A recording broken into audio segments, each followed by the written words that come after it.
The verdict is in. Sean Diddy Combs has been found not guilty of the most serious charges, racketeering and sex trafficking, on July 2, 2025, inside the federal courthouse in Manhattan. The world held its breath. For weeks, testimonies had piled up, revelations had flooded in, and the public braced itself to witness the fall of an empire. But instead, what came was a silent slap. The most feared charge, the one under the RICO Act, typically used to bring down major criminal organizations, was dismissed. The core of the case crumbled. Instead, the jury settled on two lesser offenses: crimes related to the transportation of individuals for the purpose of prostitution. Serious, yes, but nowhere near the life sentence Diddy was facing had he been convicted under RICO. For these secondary charges, he now faces a maximum of 10 years per count. But realistically, given his financial resources and influence, few truly believe he'll ever serve real prison time. In the courtroom, shock quickly gave way to anger. The plaintiffs' faces remained expressionless. In the overflow room, filled with journalists, observers, and loved ones, the murmurs turned into a heavy silence. No applause, no visible emotion, just the overwhelming sense that something vital had slipped through the hands of the justice system. And for good reason. This verdict raises far more disturbing questions than it answers.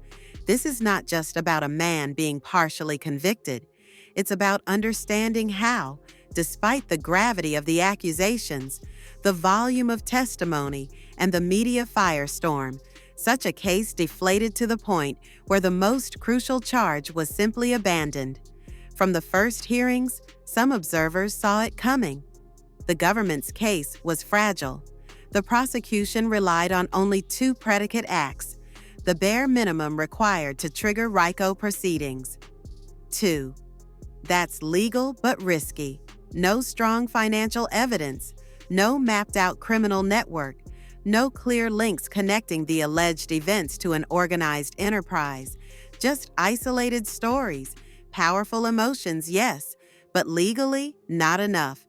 Worse, no co-conspirators were ever officially named, no alleged associates, no supposed members of a structured group. As if in a crime modeled after organized crime, one man alone could hold up the entire structure. And that's not all. The charges didn't name a single accomplice, administrator, celebrity, or influential witness. Names that often came up in rumors were carefully left out. It felt like a trial gutted from the inside, deliberately stripped of what might have made it solid.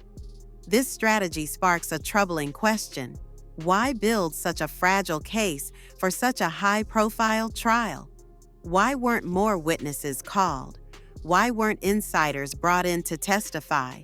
Why weren't the recordings, known to exist, used? Why was the prosecution reduced to its bare bones when the case clearly pointed to more than just one man's abuse of power? Throughout the trial, the same question echoed in the courtroom and on social media. Where was the evidence? Where were the images, the documents, the physical proof to support such serious charges? No videos, even though multiple residences and hotels Diddy frequented were known to have security cameras. No audio recordings, despite past confessions from close insiders. No text messages, no emails, no suspicious bank transfers. Nothing, or barely anything. Sure, two women came forward and testified with courage. Two former partners. Two very different stories, but two voices that carried the weight of the case on their own. The first, met when she was still a teenager, spoke of slow-building control, repeated abuse, and deep psychological isolation.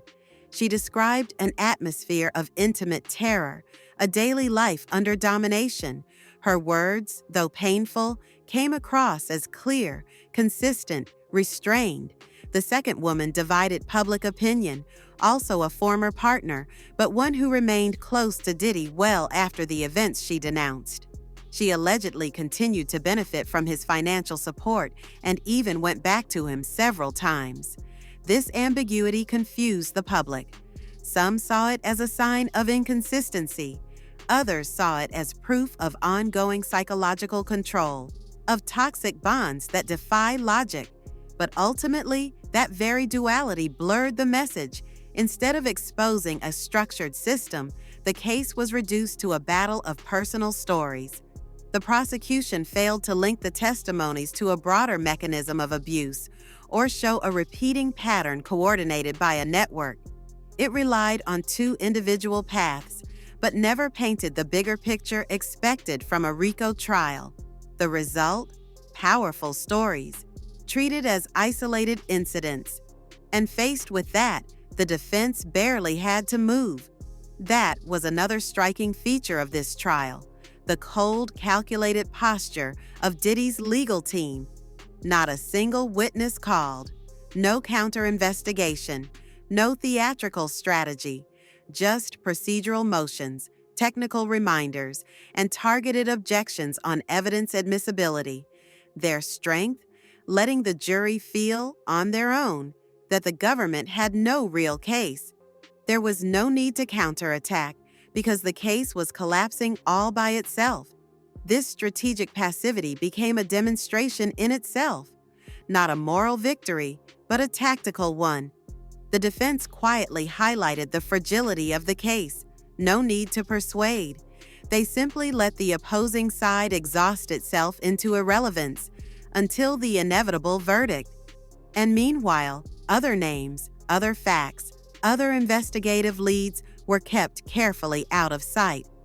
As if behind closed doors, an invisible framework had been laid out to define what the trial was allowed to reveal.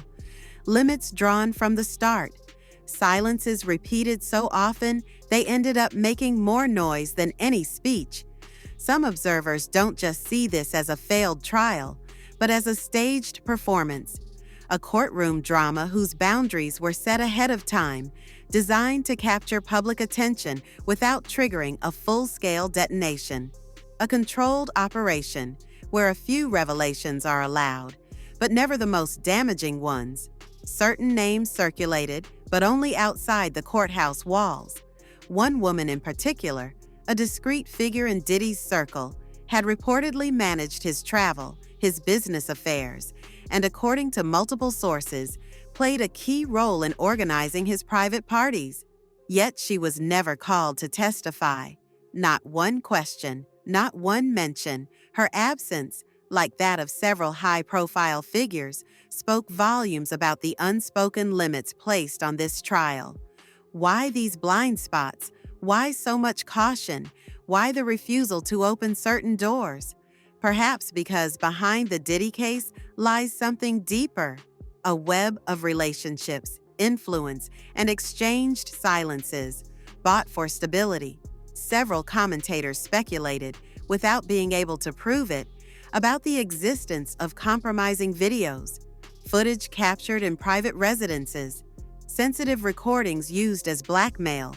If such material truly exists, its power extends far beyond the scope of this courtroom. At this point, it's hard not to think of other cases. Jeffrey Epstein, for instance. The same pattern, serious allegations, famous names whispered, ties to powerful people, but a trial that never quite gets to the truth.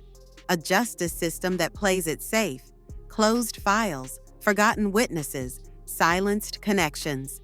A familiar script where a few visible figures are sacrificed to protect the whole. Because the Diddy trial can't be viewed in isolation. It's part of a larger trend, a growing list of cases where the most influential celebrities seem shielded by a system too timid to confront them directly. Justice retreats, evidence vanishes, and the world keeps spinning. The show goes on, the powerful remain standing, and in the meantime, the victims fade into the background. Their stories are lost in media noise, their pain reduced to a passing headline, quickly replaced by the next scandal. They are the great absentees from the verdict. They carried the case, but the justice system did not speak for them. The final verdict left a bitter taste, Officially, the justice system followed its course.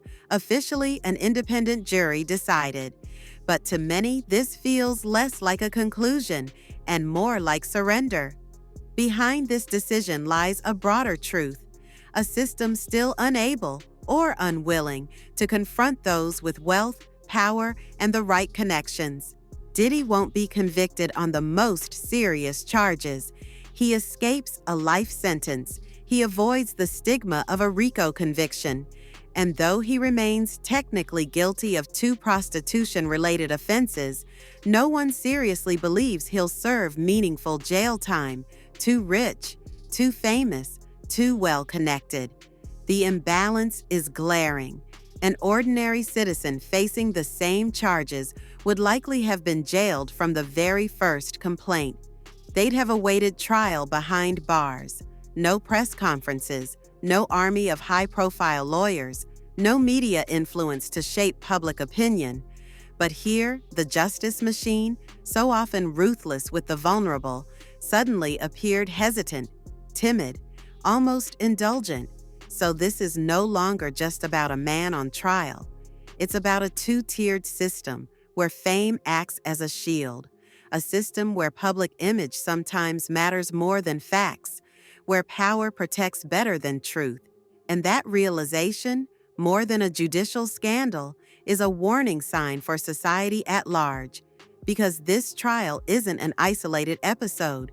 It shines a light on a far deeper pattern, how society continues to protect those who shine, even when their shadows run deep. We forgive, we excuse, we forget, as long as they're rich, attractive, influential. Meanwhile, others, ruined by far lesser accusations, see their lives destroyed with no chance of rebuilding. This is no longer just about guilt or innocence. It's about privilege, what some people can do or make disappear simply because they have the power to shape outcomes. And this verdict, far from closing a chapter, opens much deeper questions about what we accept and what we condone sometimes with our silence. In the middle of all this disillusionment, one truth remains. We must not look away. We must not resign ourselves. We must not let moral fatigue turn outrage into background noise, because fame should never grant immunity, because a polished public image should never erase accountability. This verdict was supposed to be a turning point.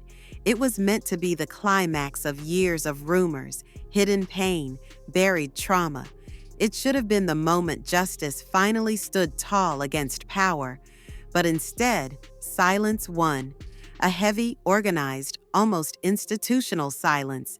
For the victims, it's another wound, a harsh reminder that the institutions meant to protect them can also abandon them, that the fight to be heard is long, painful, and sometimes futile. And for those watching from afar, doubting, questioning, there remains one responsibility: not to forget. Because even when the courts fall silent, the facts remain. Even when the accused are cleared, the victims still carry their scars. And even when the system fails, collective memory endures. A memory we must keep alive, against erasure, against indifference, against the spectacle that swallows everything. The trial is over, but the questions have only just begun.